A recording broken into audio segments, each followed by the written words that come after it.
Hello. Dairy-free is another thing that I've looked at in my search for a cure for fibromyalgia. Um, and dairy-free is something that I have been for quite a long time. It was very difficult when I first went dairy-free because almost 2 years ago I went vegan, which I will talk about veganism in another video. But I did go vegan for about 18 months. Had a little bit of a spat about the 12-month mark for a month and a half where I went off it, but then went back on it again. Um, and in my opinion, dairy-free is a really bloody good idea.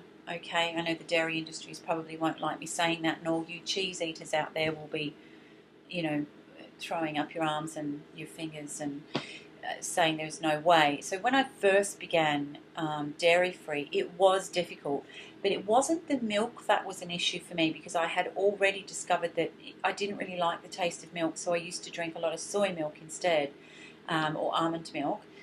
Um, it was the cheese. The cheese was the most difficult thing for me to give up. I loved cheese. I was a big cheese eater. I had cheese and cabana and cheese and olives and cheese and chocolate. You know, cheese and wine. Like cheese. I loved it. I loved blue vein cheese. I loved hard cheeses, really strong, tangy cheeses. Wasn't a huge fan of the soft cheeses like brie and things like that, but I would eat them if they were there and there was nothing else. I would eat them. I did like that cheese, but not as much as I liked really strong cheese. I would buy a bag of sliced parmesan and eat it. Like, I loved it. So it was very difficult for me to give up cheese, and it did take me a few months to really cut it out of my life. Occasionally I would have, as a vegan, I would occasionally have pizza and have the 50% fat-free Bega cheese because that was sort of vegan in my ridiculous brain, and sprinkle a little bit on and things like that. But in all honesty, I haven't had any dairy, or known about it at least. It may have been in a product or something that I wasn't aware of, but I haven't had it in over 12 months. I honestly believe that dairy is the devil. Just kidding. That dairy is not good for us. I've seen it with my children and my husband, who has now gone dairy free. And, it is something that promotes inflammation, apparently. So I've read somewhere along the line or seen on a YouTube video. Um, does it help my fibromyalgia? I don't really know. I think so, but I've got so many symptoms that, that are probably triggered by so many different things that it's hard for me to tell whether the dairy itself actually is a trigger for me. According to my naturopath and my doctor, they say that dairy is a trigger for chronic and autoimmune disorders, but talk to your own doctor about that. I suggest that you see a doctor who's open-minded, because a lot of old-fashioned doctors who don't really understand anything about nutrition and are schooled in pharmacology, they don't either believe in it, or they don't acknowledge it, or they just don't know about it. And doctors, quite rightfully so, will not promote something that they don't really know anything about. So I would strongly suggest that you find yourself a doctor that is open-minded, or a really, really, really good naturopath. And believe me, there's some crappy naturopaths out there. I have seen naturopaths that have been quite awful. One particular woman that I went to see took me 2 months to get in to see her, so I thought, oh, she must be good, because it's 2 months to get in to see her, so she has to be good. And I walked in and I was waiting, and I saw this fat lady walk out, and I thought, that's not my naturopath. Naturopaths aren't fat.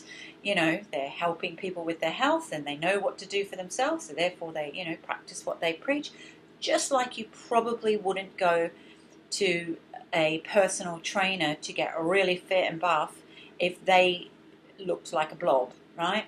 Now, I don't need any shit about overweight people have their rights, because they absolutely do. I'm just talking about in these particular scenarios.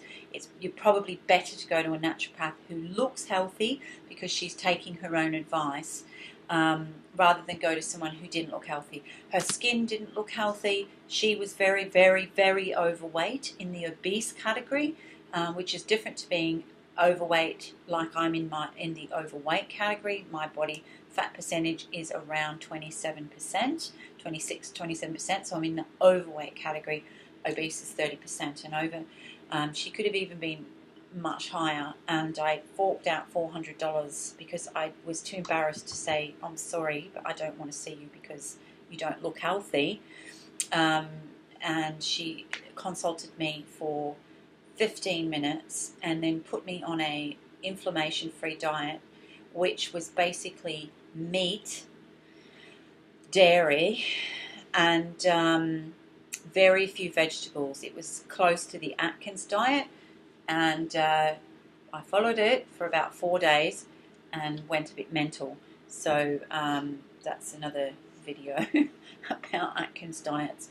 But for me, dairy, I think, is kind of just one of the things in the mix. I can't definitely say that dairy has helped me with my fibro, but I can't say that it hasn't. It's just because it's been such a long time that I've been off it.